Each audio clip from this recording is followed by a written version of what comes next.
نیا لیپ ٹاپ خریدنے کے پیسے نہیں، آپ کا پرانا سسٹم ونڈوز 11 کے لیے کمپیٹیبل نہیں، سیکیور بوٹ یا TMP 2.0 جیسی شرائط پوری نہیں ہوتی، تو پھر پریشان نہ ہوں۔ میں ہوں نصیر عباس، اور آج کی ویڈیو میں آپ کو صرف اپنی ہارڈ ڈرائیو سے بغیر USB، بغیر روفرز اور بغیر ایزی BCD ونڈوز 11 کو UEFI موڈ میں انسٹال کرنے کا مکمل اور عملی طریقہ سکھاؤں گا۔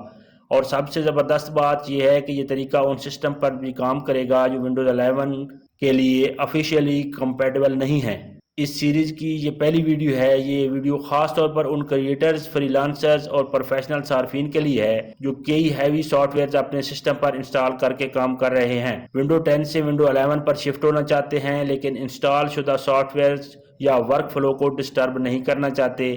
اور جی ہاں، یہ ویڈیو ان لوگوں کے لیے بھی مددگار ہے جو اس بات پر فکر مند ہیں کہ ونڈوز 10 کی اپ ڈیٹس جلد بند ہونے والی ہیں اور ونڈو 11 پر جانا ضروری ہوتا جا رہا ہے، اور کیسے ہم بغیر کسی پیچیدہ ٹول کے اپنے ہارڈ ڈرائیو کے ایک حصے کو وقتی طور پر USB کی جگہ استعمال سے آپ ایک ہی کمپیوٹر پر ونڈو 10 اور ونڈو 11 دونوں کو انسٹال اور ڈوئل بوٹ میں چلا سکتے ہیں۔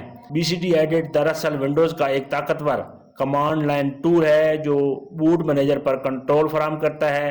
اس کی مدد سے ہم نئے بوٹ انٹریز بنا سکتے ہیں، موجودہ انٹریز میں ترمیم کر سکتے ہیں اور مختلف آپریٹنگ سسٹم کے بیچ آسانی سے سوئچ کر سکتے ہیں۔ اور اگر کبھی آپ کی ونڈوز خراب ہو جائے یا ریپیئر کی ضرورت پڑے تو آپ صرف ایک کلک میں انسٹالیشن شروع کر سکتے ہیں بغیر USB کے۔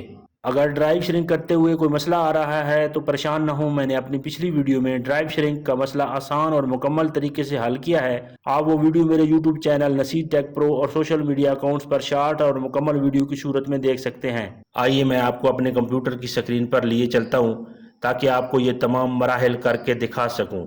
تو چلیے شروع کرتے ہیں۔ میں ڈیسک ٹاپ پر موجود دس PC پر رائٹ کلک کرتا ہوں اور مینیج کو منتخب کرتا ہوں۔ اب کمپیوٹر مینجمنٹ کی ونڈو کھلتی ہے جہاں میں ڈسک مینجمنٹ پر کلک کرتا ہوں۔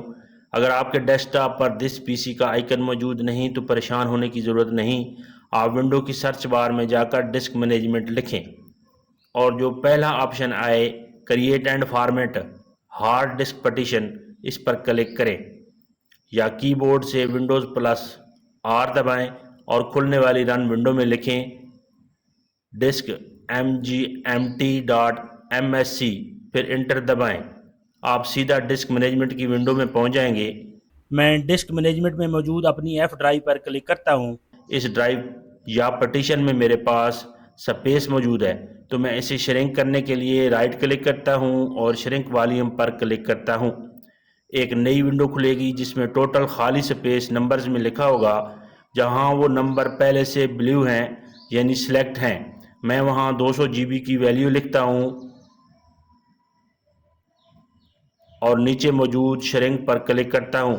اس ڈرائیو کے ساتھ ہی 200 GB کی انلوکیٹڈ سپیس کریٹ ہو جائے گی۔ میں اس پر رائٹ کلک کرتا ہوں اور نیو سمپل والیوم پر کلک کر کے نیکسٹ کرتا ہوں اور 200 GB کی پارٹیشن کریٹ کرتا ہوں۔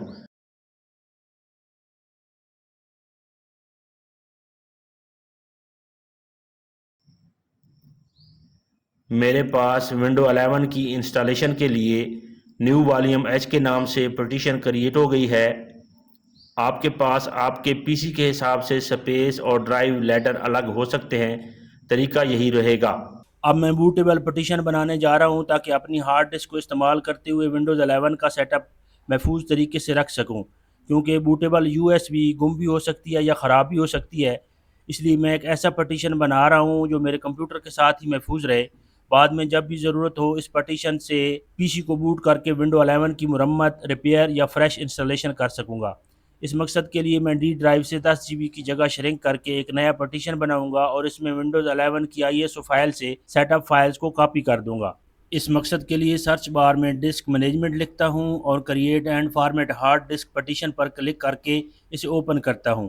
پھر اپنی D ڈرائیو پر رائٹ کلک کرتا ہوں اور شرنک والیوم پر کلک کرتا ہوں۔ جتنی ڈرائیو میں خالی جگہ ہوتی ہے وہ نیلے رنگ میں ظاہر ہو جاتی ہے اور میں وہاں 10 GB کی ویلیو MBs میں لکھتا ہوں۔ یاد رکھیں 1 GB 1024 MB کے برابر ہے۔ پھر شرنک پر کلک کرتا ہوں جس سے 10 GB کی انلوکیٹڈ سپیس بن جاتی ہے۔ اس پر رائٹ کلک کرتا ہوں اور نیو سمپل والیوم پر کلک کرتا ہوں تاکہ نئی پارٹیشن بنا سکوں۔ پھر نیکسٹ پر کلک کرتا ہوں۔ والیوم لیبل میں اس پارٹیشن کو ونڈو 11 سیٹ اپ کا نام دیتا ہوں اور آخر میں فنش پر کلک کرتا ہوں۔ اب میری نئی ای ڈرائیو ونڈو 11 کا سیٹ اپ رکھنے کے لیے مکمل طور پر تیار ہو چکی ہے۔ اب میں اس 10 GB والی ونڈو 11 سیٹ اپ والی پارٹیشن کو احتیاطاً فارمیٹ کرتا ہوں۔ پارٹیشن پر رائٹ کلک کرتا ہوں اور فارمیٹ پر کلک کرتا ہوں۔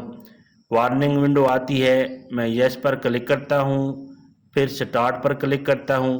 پارٹیشن فارمیٹ ہو جاتی ہے۔ اب میں اپنے کروم براؤزر میں ونڈو 11 ڈاؤن لوڈ لکھ کر سرچ کرتا ہوں۔ مائکروسافٹ کی آفیشیل ویب سائٹ سے ونڈوز ڈاؤن لوڈ کرتا ہوں۔ آپ کو download link YouTube video کی ڈسکرپشن میں مل جائے گا۔ یہاں تھوڑا دھیان سے دیکھیں، نیچے تھوڑا سا سکرول کریں، سلیکٹ ڈاؤن لوڈ لکھا ہوگا، وہاں ہم Windows 11 multiple edition ISO for 64 bit devices پر کلک کر کے اسے سلیکٹ کرتے ہیں۔ نیچے اسکرول کرتے ہوئے لینگویج میں یونائٹڈ اسٹیٹ منتخب کرتے ہیں اور پھر نیچے کنفرم بٹن پر کلک کرتے ہیں۔ تھوڑی بفرنگ کے بعد 64 بٹ ڈاؤن لوڈ کا بٹن آتا ہے، اس پر کلک کرتے ہیں۔ آپ کو یہاں ایک لنک ملتا ہے جو 24 گھنٹے کے لیے ویلڈ ہوتا ہے۔ یہاں میں 64 bit 64 bit download button پر کلک کرتا ہوں اور ونڈو 11 کی ISO فائل ڈاؤن لوڈ ہونا شروع ہو جاتی ہے۔ آپ کے PC اور انٹرنیٹ کی رفتار کے حساب سے وقت لگے گا۔ یہ 5.4 GB کی ISO فائل ہے جو ڈاؤن لوڈ ہو رہی ہے۔ ونڈو 11 کی ISO فائل تقریباً 5.4 GB ڈاؤن لوڈ ہونا شروع ہو جاتی ہے۔ آپ کے انٹرنیٹ اور کمپیوٹر کی رفتار کے مطابق یہ وقت لے سکتی ہے۔ جب فائل مکمل ڈاؤن لوڈ ہو جائے تو ہم ڈاؤن لوڈ فولڈر میں جاتے ہیں، ISO فائل پر رائٹ کلک کرتے ہیں اور ماؤنٹ پر کلک کرتے ہیں۔ اس سے ISO فائل ایک ورچوئل DVD ڈرائیو میں اوپن ہو جائے گی۔ وہاں سے ہم ساری فائلز کو سلیکٹ کرتے ہیں اور کاپی کر کے اسی 10 GB والی پارٹیشن میں پیسٹ کر دیتے ہیں۔ اگر آپ کو ماؤنٹ کا آپشن نظر نہ آئے تو ISO فائل پر رائٹ کلک کر کے اوپن ود میں جائیں اور فائل ایکسپلورر کو سلیکٹ کریں، تب بھی آپ فائلز کو ایکسیس کر سکتے ہیں۔ اب ہم چیک کرتے ہیں کہ آپ کے سسٹم میں trusted plate form module TMP آن ہے یا نہیں، جو ونڈو 11 کی انسٹالیشن کے لیے ضروری ہے۔ TPM چیک کرنے کا طریقہ: Windows+R بٹن دبائیں، جو رن ونڈو کھلے گی اس میں لکھیں tpm.msc، انٹر دبائیں۔ TPM مینجمنٹ کی ونڈو کھل جائے گی۔ اگر وہاں "The TPM is ready for use" لکھا ہے تو سب کچھ درست ہے۔ اگر TPM آف ہو تو اسے BIOS سے کیسے آن کریں؟ سسٹم ریسٹارٹ کریں۔ بوٹ ہوتے وقت ڈیل یا F2 یا آپ کے سسٹم کی BIOS کی دبائیں۔ عام طور پر یہی کیز ہوتی ہیں۔ لینووو میں میرے سسٹم میں F1 کی ہے۔ BIOS میں جا کر سیکیورٹی یا ایڈوانس والے ٹیب میں جائیں، وہاں TMP یا PTT یا FTPM لکھا ہوگا، اسے انیبل کریں۔ سیٹنگز کو سیو کر کے BIOS سے باہر آ جائیں۔ ویورز، میری آج کی ویڈیو بس یہیں تک تھی۔ اگر ویڈیو پسند آئے تو ویڈیو کو لائک، یوٹیوب چینل کو سبسکرائب اور سوشل میڈیا اکاؤنٹس کو فالو کرنا مت بھولیں تاکہ آپ ویڈیو کا نیکسٹ پارٹ دیکھ سکیں اور میری تمام ویڈیوز کی اپڈیٹ آپ تک پہنچتی رہیں۔ اگر آپ کو اپنے کمپیوٹر کی ڈرائیو شرنک کرنے میں مسئلہ درپیش ہے تو جانے والی ویڈیو پر کلک کریں۔ اگر آپ کو ویڈیو ایڈیٹنگ سیکھنی ہے تو بائیں والی پلے لسٹ پر کلک کریں۔ میں آپ کو وہیں ملوں گا۔ تب تک کے لیے اللہ حافظ۔